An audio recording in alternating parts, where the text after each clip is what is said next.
জাতির এর চেয়ে লজ্জার কথা আর কি বলবো। এটা ভীষণ লজ্জা। ভালো কাজ করার জন্য দেখবেন যে লোক পাবেন না, খারাপ কাজ দেখবেন যে প্রচুর লোক সেখানে আপনি সমর্থক পাবেন। আজকাল রাজনীতি বলেন, ব্যবসা বাণিজ্য বলেন, যেখানেই বলেন নীতি আদর্শ কোথাও কারো নাই। যেমন ফরমালিন দেয়, সব ব্যবসায়ীরা ফরমালিন দেয়, ঘুষ খায়, সব অফিসাররা প্রায় ঘুষ খায়, 2-4 জন বাদ দিয়ে সবাই ঘুষ খায়, অনিয়ম, সবাই অনিয়মের মধ্যে যাচ্ছে। নিয়মের কথা বললে সে বিপদে পড়বে।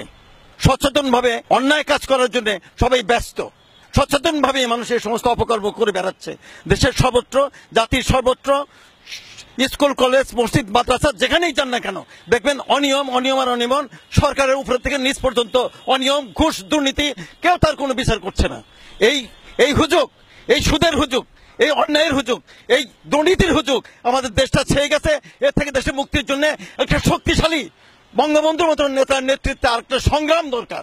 আপনাদের মিডিয়াগুলো যে টাকা পয়সা দিতে পারবে তার পক্ষে কাজ করে, আর গরিব, দরিদ্র, নিঃস্ব, যে যন্ত্রণাকাতর নিষ্পেষিত মানুষ তাদের পক্ষে খুব কম 2-4টা কাজ করে, বেশিরভাগই করে।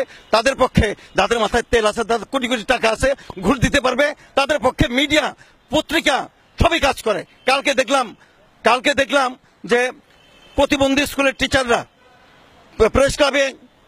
প্রেস ক্লাবে মানববন্ধন করেছে। একটা পত্রিকা তাদের নিউজ দেয় নাই, শুধু কালের কণ্ঠে দিয়েছে, অসম্পূর্ণ।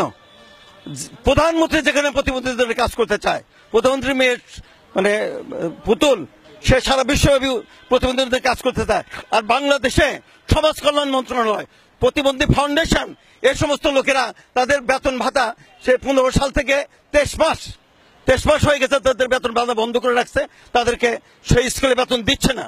ওই সরকারের, ওই মন্ত্রণালয়ের, ওই ফাউন্ডেশনের সমস্ত কর্মকর্তা কর্মচারীরা ওই বেতন স্কেল 23 মাস আগে নিয়েছে, আর তাদের কর্মচারীদের বেতন দিচ্ছে না।